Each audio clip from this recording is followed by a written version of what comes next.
The shovel strikes something hard beneath the earth.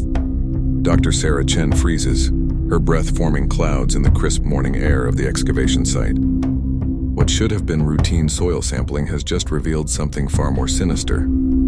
As she brushes away centuries of accumulated dirt, a human skull emerges from its earthen tomb, eye sockets staring back with hollow accusation. But this is no ordinary burial site.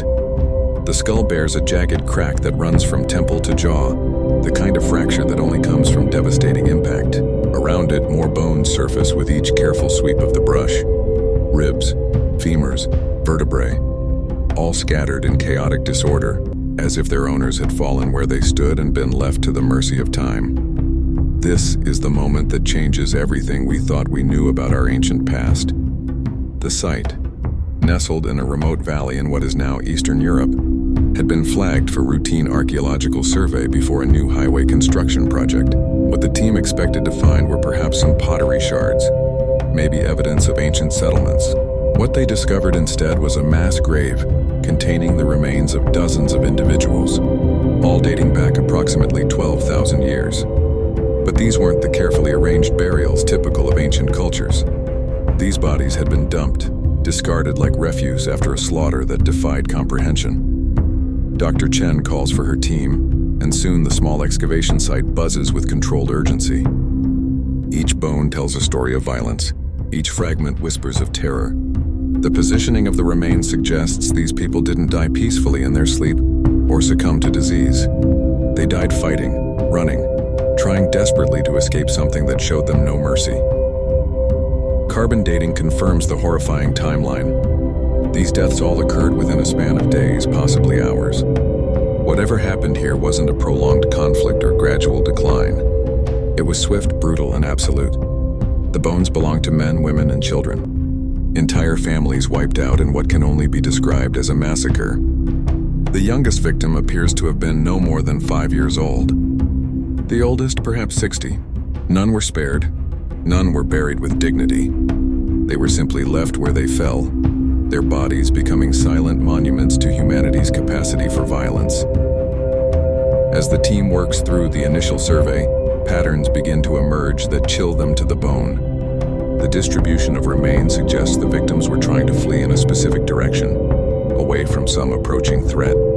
Many of the bodies were found face down, their arms extended as if they had been running when death claimed them. Others were curled in defensive positions, their bones arranged in ways that speak of final, futile attempts at protection. The soil itself bears witness to the carnage. Dark stains in the earth, invisible to the naked eye but revealed through chemical analysis, show concentrations of iron that could only come from massive blood loss. The very ground had been soaked in the life force of these ancient people. But perhaps most disturbing of all is what the team doesn't find. There are no weapons beside the bodies, no tools that might have been used in defense. Whatever killed these people, they were completely unprepared for it. Or perhaps more chillingly, they never had a chance to fight back.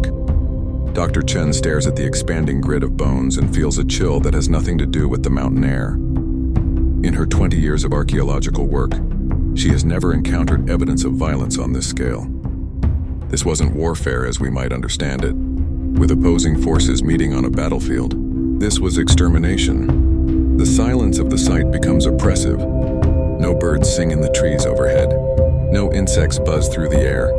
It's as if nature itself recognizes the sanctity of this graveyard and maintains a respectful quiet for the dead who have waited 12 millennia to have their story told. As the sun begins to set on the first day of excavation, casting long shadows across the exposed bones, questions multiply like gathering storm clouds. Who were these people who met such a terrible fate? What kind of lives had they lived before that final, horrific day? And perhaps most haunting of all, who or what had the power and the cruelty to orchestrate such complete annihilation? The answers lie buried deeper than the bones themselves, hidden in the layers of time and soil that have kept this secret for thousands of years. But as Dr. Chen carefully covers the exposed remains for the night, she knows that they will uncover the truth. They owe that much to the silent witnesses who have waited so long to speak. The massacre site sleeps again under its protective tarps, but its secrets have been awakened. Tomorrow, the careful work of resurrection will begin, not of the dead who are beyond such mercy, but of their story. A story that will challenge everything we think we know about our ancestors and force us to confront the darkest chapters of human history.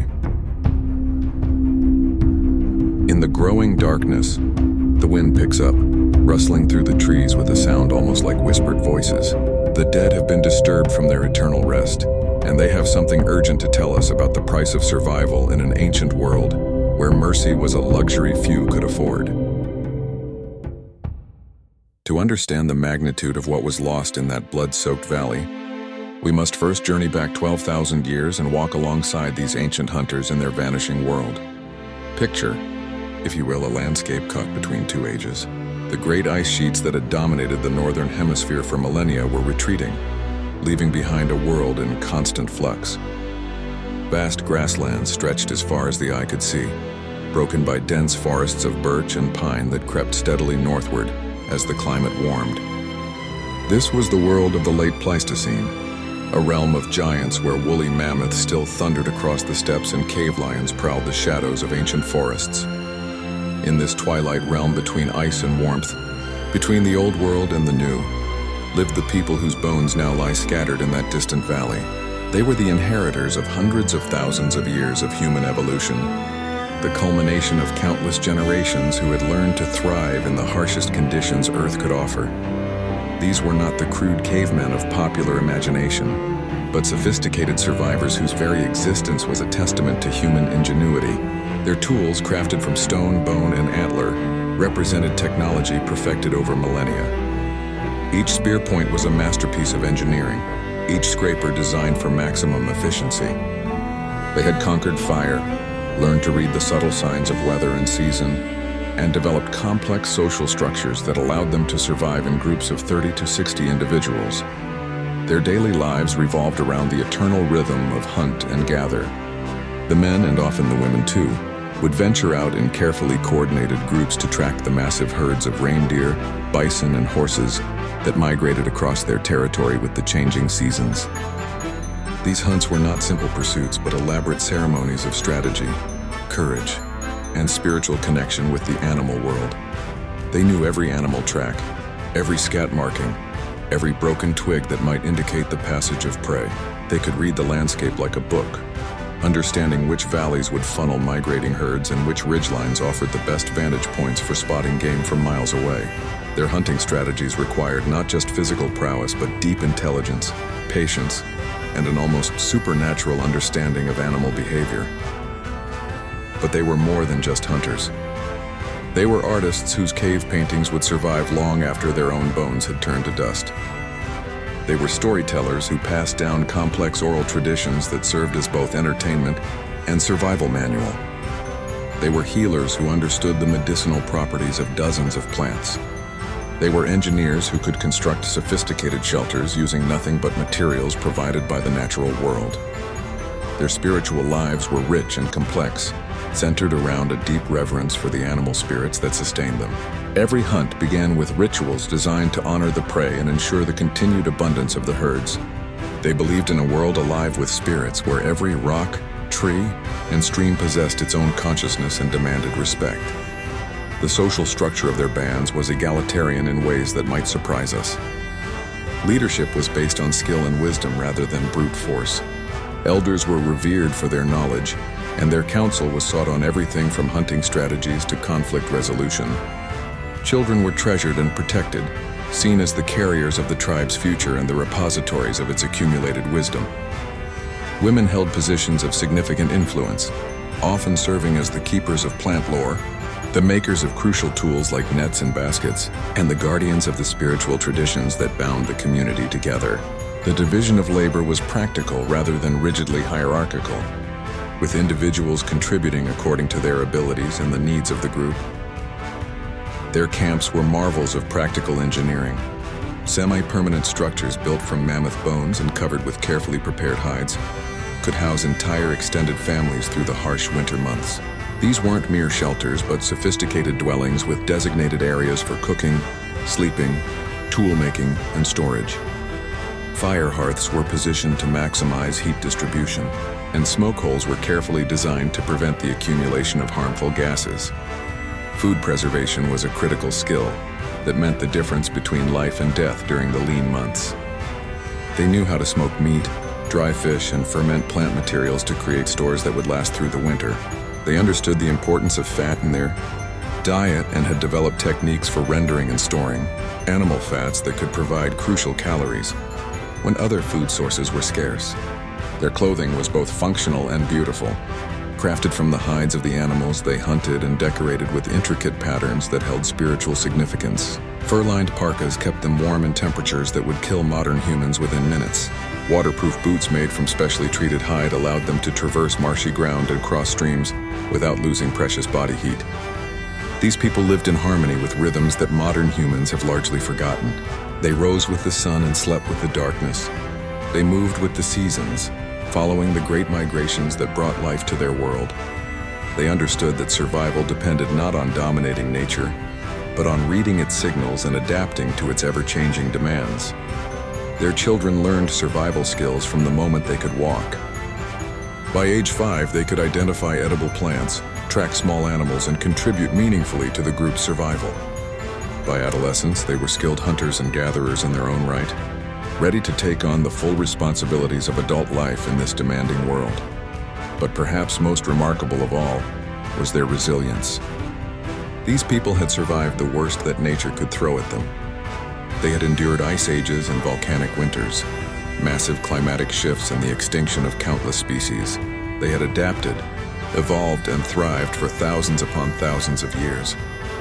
They were the products of an evolutionary crucible that had forged them into the most successful large mammals on the planet. Their intelligence, their social cooperation, and their technological innovation had allowed them to spread across continents and adapt to virtually every environment Earth had to offer. Yet for all their skills, all their wisdom, and all their hard-won experience, they remained vulnerable to one threat they may never have anticipated, a threat that would emerge not from the natural world they understood so well, but from their own species, from others like themselves who had made different choices about what survival meant and what prices were worth paying to secure it. As we'll discover, even the most successful predators can become prey when the rules of the game change suddenly and without warning. The bones don't lie. They never have, and they never will.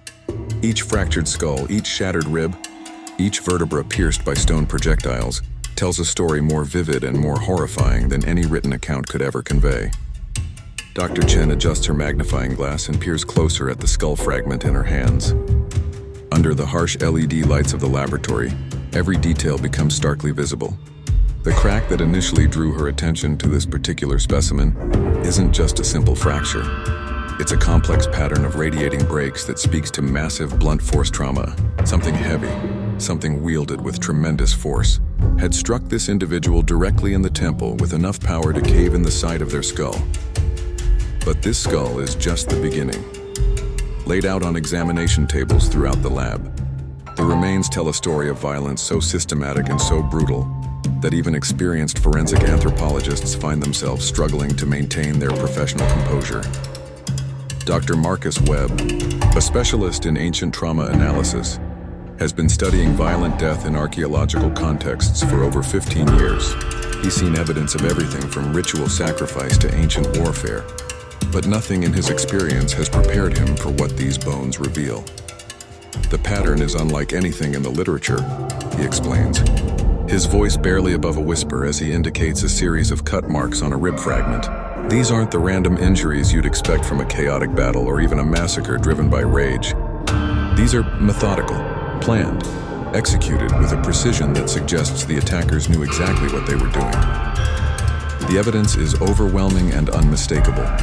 Of the 43 individuals recovered from the site so far, every single one shows signs of violent trauma. Not illness, not accident, not natural death.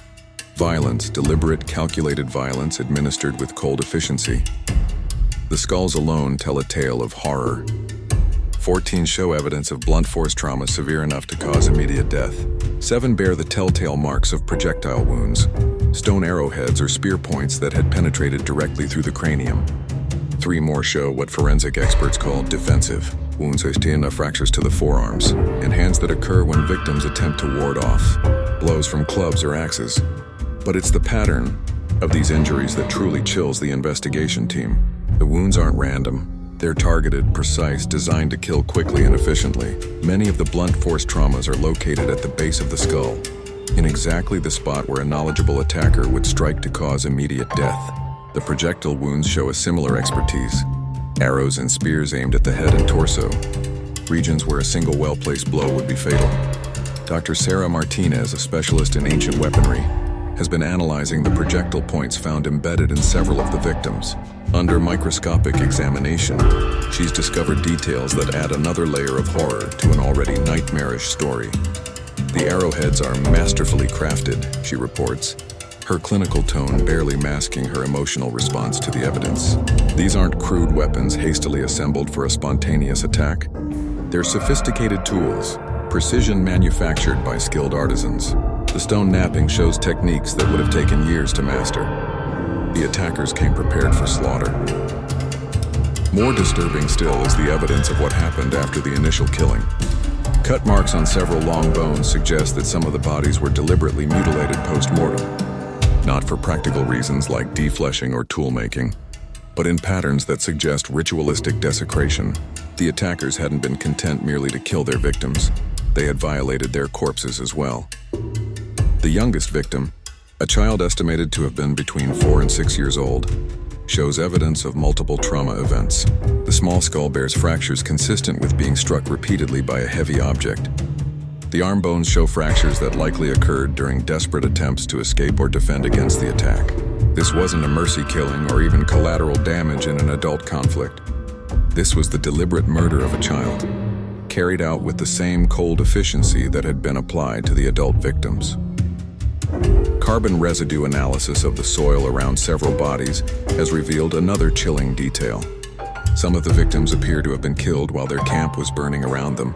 The chemical signatures suggest that shelters and equipment were deliberately set ablaze, possibly while people were still inside them. The fire wasn't accidental.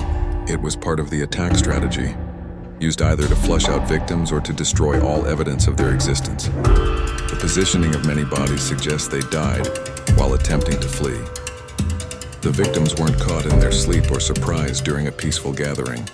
They knew death was coming and they tried desperately to escape it. But the distribution of remains indicates that the attackers had positioned themselves to cut off all escape routes. This was a coordinated assault carried out by multiple groups working in concert to ensure that no one survived.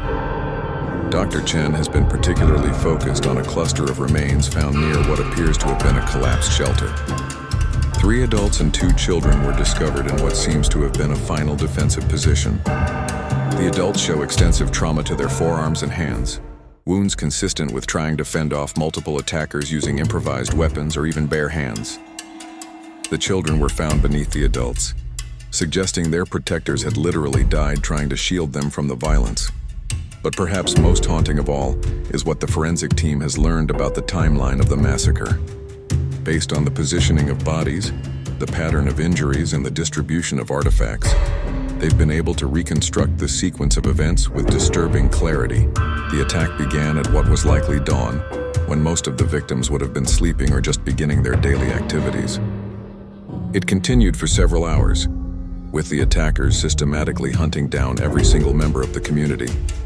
Some victims show evidence of having survived their initial wounds, only to be finished off later. Healing patterns on several bones indicate that these people lived for days or even weeks after receiving serious injuries, before finally succumbing to what appear to be deliberately administered killing blows. The attackers had kept some victims alive, possibly as prisoners, before eventually deciding to eliminate them as well. The totality of the evidence paints a picture of systematic extermination, carried out with military precision. This wasn't a raid gone wrong or a conflict that escalated beyond control. This was genocide, plain and simple. An entire community had been marked for destruction, and their killers had possessed both the skill and the ruthlessness to carry out complete annihilation. As Dr. Chen carefully returns the skull fragment to its protective container, she can't shake the feeling that she's holding more than just ancient bone. She's holding evidence of humanity's capacity for calculated evil, preserved in calcium and phosphorus for 12,000 years, waiting for someone to discover it and bear witness to a crime that had nearly succeeded in erasing its victims from history entirely. The bones have spoken, and their testimony is damning. In the sterile quiet of the laboratory surrounded by the scattered remains of an ancient massacre, a question hangs in the air like smoke from a funeral pyre. Who could have done this? Who possessed both the capability and the cruelty to orchestrate such complete destruction? Dr. Chen stares at the evidence spread across her examination tables and feels the weight of a mystery that stretches back 12 millennia. The sophistication of the attack, the precision of the violence, the systematic nature of the extermination, all of it points to perpetrators who were not only skilled warriors, but also meticulous planners. This wasn't the work of desperate scavengers or opportunistic raiders. This was something far more sinister. The first clue lies in the weapons themselves. The projectile points recovered from the victim's bones represent a level of craftsmanship that would have taken years to master. But more telling still is their style. They're distinctly different from the tools and weapons found in the victim's own settlements. Under microscopic analysis, Dr. Martinez has identified subtle but crucial differences in the knapping techniques, the choice of stone materials, and even the overall design philosophy. We're looking at two completely different technological traditions, she explains, comparing a victim's spear point with one of the projectiles found embedded in a skull. The victims were using tools consistent with the Hamburgian culture, sophisticated, but following design patterns that had been refined over thousands of years. The attackers' weapons show influences from multiple traditions, as if they had access to technological knowledge from across vast geographical distances. This revelation opens up disturbing possibilities. The attackers weren't just another local tribe engaged in territorial dispute. They were something unprecedented in the archaeological record, a group that had somehow acquired advanced military technology from multiple sources and combined them into a devastatingly effective arsenal. Carbon dating of organic material from the attackers' weapons reveals another chilling detail. The wood used in the arrow shafts comes from tree species that don't grow anywhere near the massacre site. Some varieties are native to regions hundreds of miles away. Either the attackers had traveled enormous distances to reach their victims, or they had access to trade networks spanning the entire European continent. But physical evidence is only part of the puzzle. To understand who could have committed such an atrocity, we must consider the social and economic pressures that were reshaping the world 12,000 years ago. The retreating ice sheets weren't just changing the landscape, they were forcing massive demographic shifts that would have created unprecedented competition for resources. Dr. Richard Holloway, a specialist in Paleolithic population dynamics, has been studying the broader context of the massacre site. His research paints a picture of a world in crisis, where established ways of life were being challenged by forces beyond any single group's control. The victims lived in what we call a refugium, he explains, indicating the massacre site on a detailed topographical map. This valley would have provided reliable water, game, and shelter during the climatic transitions of the late Pleistocene. But that same abundance would have made it incredibly valuable to other groups who were being displaced by environmental changes elsewhere. The implications are staggering. As the ice sheets retreated, populations that had been isolated for thousands of years were suddenly coming into contact with each other. Territorial boundaries that had remained stable for centuries were being redrawn by forces of nature. Traditional hunting grounds were disappearing or becoming accessible to competitors who had previously been excluded by geographical barriers. Into this chaos stepped groups that had adapted to the new reality in radically different ways. While some societies, like the victims in the valley, had maintained traditional lifestyles and social structures, others had apparently embraced a more aggressive approach to survival. They had become professional warriors, raiders who specialized in taking by force what they could not acquire through traditional means. Archaeological evidence from other sites across Europe suggests that the attackers were part of a larger phenomenon, the emergence of what researchers now call conflict specialists. These were groups that had abandoned the settled life of hunters and gatherers in favor of a nomadic existence based on warfare and resource extraction. They moved in coordinated bands, struck without warning, and left no survivors to tell their stories. The sophistication of their attack on the valley settlement suggests they had developed military tactics that were generations ahead of their victims. The positioning of bodies indicates they had used coordinated flanking maneuvers to cut off escape routes. The timing of the attack, dawn when the victims would have been most vulnerable, shows strategic thinking. The systematic destruction of the settlement's infrastructure suggests they understood the importance of eliminating not just people, but the entire foundation of their victims' way of life. But who were these shadowy figures? Where did they come from, and what drove them to such extremes of violence? Some researchers believe they were the products of environmental catastrophe, groups that had been forced from their traditional territories by rapid climate change and had adapted to survival through violence. Others theorize they might have been the remnants of populations that had suffered similar massacres themselves, creating a cycle of violence where victims became perpetrators in an endless quest for revenge and resources. A third, more disturbing possibility is suggested by the evidence of post-mortem mutilation found on several victims.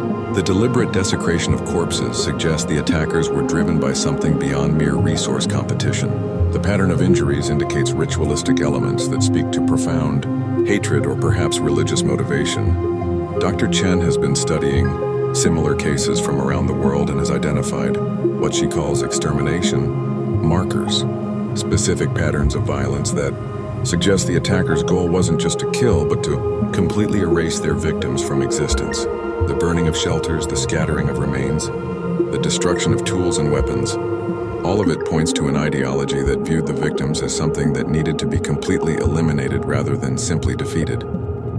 This wasn't warfare as we typically understand it, she explains. This was an attempt at erasure. The attackers didn't just want to win. They wanted to ensure that their victims had never existed at all. This raises the most chilling question of all. What could have motivated such absolute hatred? What could have driven one group of humans to view another as so fundamentally threatening that only complete extermination would suffice? The answer may lie in the profound changes that were reshaping human society during this critical period. As populations grew and resources became more scarce, competition wasn't just about land or food. It was about different visions of how humans should live. The victims represented one way of life, rooted in traditional hunting and gathering practices that had sustained human societies for thousands of years. Their attackers may have represented something entirely new, a society organized around conquest, domination, and the systematic exploitation of others. If this interpretation is correct, then the massacre in the valley wasn't just a tragic incident of prehistoric violence. It was one of the first recorded examples of ideological warfare, conflict, driven not by immediate necessity but by fundamental disagreements about the nature of human society itself.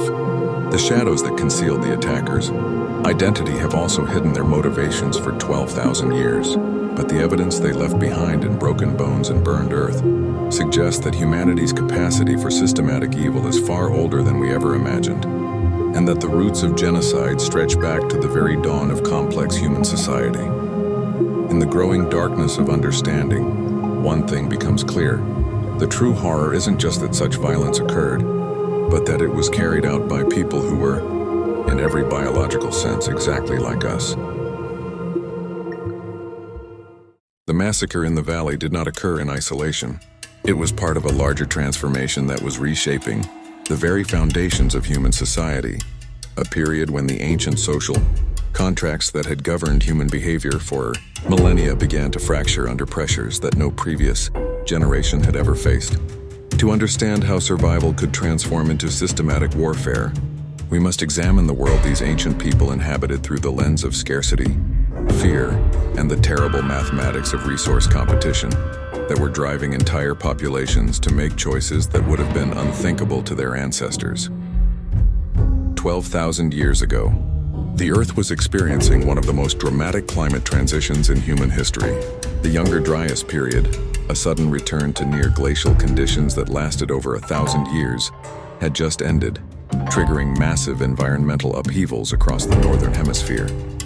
Ice sheets that had remained stable for millennia were collapsing, releasing torrents of meltwater that carved new river channels and flooded vast areas of previously habitable land. But it wasn't just the physical landscape that was changing.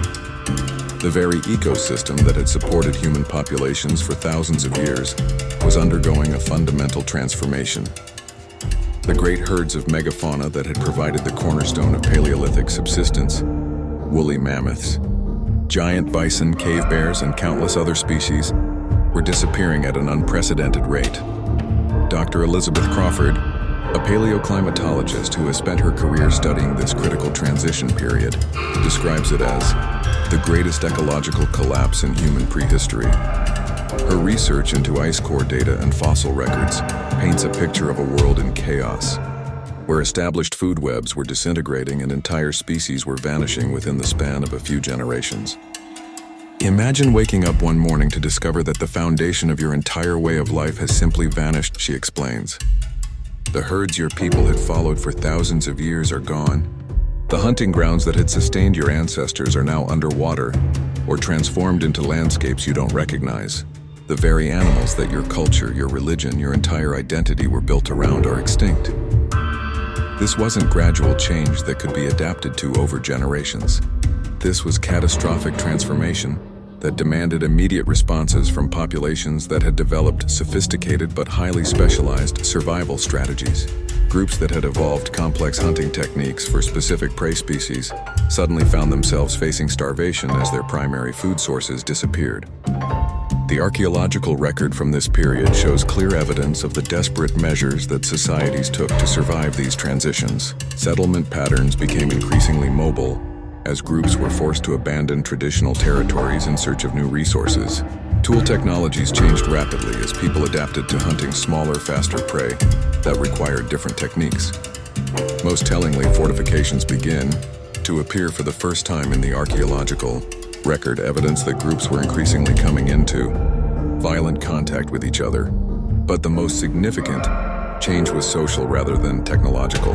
The egalitarian hunting societies that had dominated human organization for hundreds of thousands of years began to give way to more hierarchical structures organized around warfare and resource extraction. For the first time in human history, we see evidence of societies whose primary adaptation wasn't to environmental challenges, but to other humans. Dr. Robert Steinberg, an expert in the evolution of human violence, has traced this transformation through archaeological sites across Europe and Asia. His research reveals a pattern that appears again and again during periods of environmental stress. The emergence of what he calls predator societies, groups that had abandoned traditional subsistence strategies in favor of systematic exploitation of other human populations. When resources become scarce enough, some groups make a fundamental calculation, he explains. They realize it's more efficient to take what they need from other humans than to compete with them for dwindling natural resources. Once that threshold is crossed, you see the development of specialized military technologies, coordinated battle tactics, and most disturbingly, ideological frameworks that dehumanize potential victims. The evidence from the Valley Massacre fits perfectly into this pattern. The attackers' sophisticated weapons, their coordinated tactics, their systematic approach to extermination, all of it suggests they belong to one of these predator societies that had evolved specifically to wage war against other human groups. But what drives a society to make such a fundamental choice? How do groups of humans who share common ancestors, common struggles, and common humanity come to view each other as nothing more than resources to be exploited or threats to be eliminated? The answer lies in the psychology of scarcity and the way it transforms human decision-making under extreme stress. When survival becomes uncertain, the moral frameworks that govern behavior during stable times begin to break down. Actions that would be unthinkable during periods of abundance become not just acceptable, but necessary for group survival. Research into modern conflicts has revealed how quickly ordinary people can be transformed into perpetrators of systematic violence when they perceive their group's survival to be threatened. The same psychological mechanisms that allowed the massacre in the valley to occur continue to operate in human societies today, waiting to be activated by the right combination of scarcity, fear, and social pressure. Dr. Amanda Torres, a specialist in conflict psychology, has studied how environmental stress translates into intergroup violence across cultures and time periods. Her work reveals disturbing constants in how human societies respond to existential threats. There's a predictable progression, she notes. First, you see increased in-group solidarity. People bind more tightly to their immediate family and tribal groups. Then comes the development of outgroup derogation. Other groups are increasingly viewed as threats or competitors. Finally, if the pressure is severe enough and sustained enough, you get dehumanization, the point where other groups are no longer viewed as fully human and therefore become legitimate targets for violence that would be unthinkable if applied to in-group members. The victims in the valley likely never saw it coming. Their society had probably operated for generations on principles of reciprocity, mutual aid, and shared resources within their immediate group.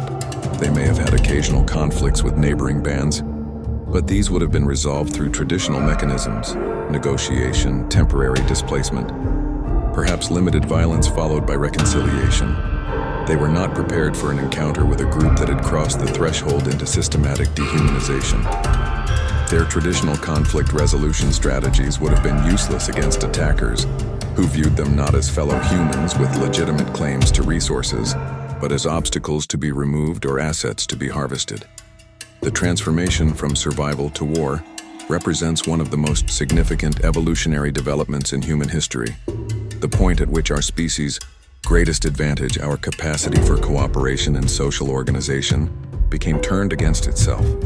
The same cognitive abilities that had allowed humans to coordinate complex hunts and share resources within groups could also be used to coordinate systematic attacks against other humans.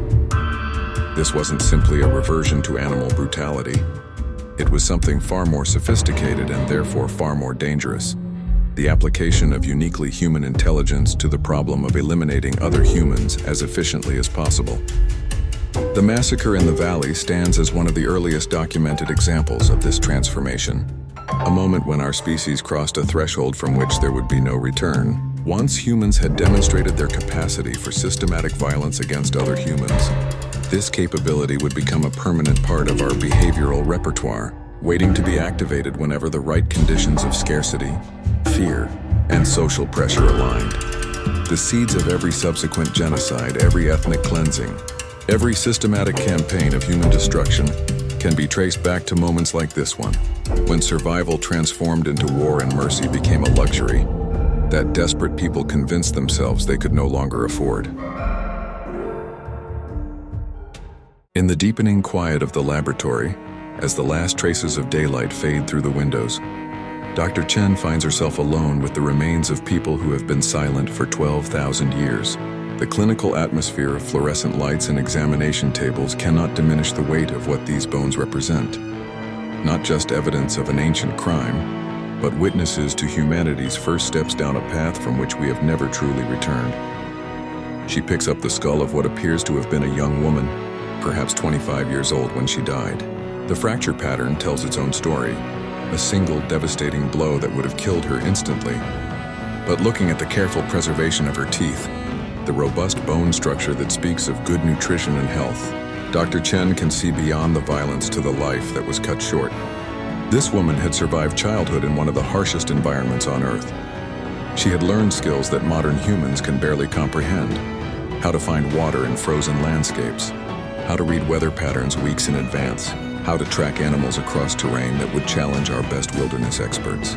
She had probably given birth to children, taught them the ancient wisdoms of her people, participated in ceremonies that connected her to thousands of generations of ancestors. She had been fully, completely human. And in her final moments, that humanity had meant nothing to the people who killed her. The silence in the laboratory becomes profound as Dr. Chen contemplates the voices that have been lost. Not just this woman, but all 43 individuals whose remains tell the same story of lives interrupted, potential unrealized, futures erased. Each skull represents not just a death, but the end of an entire lineage.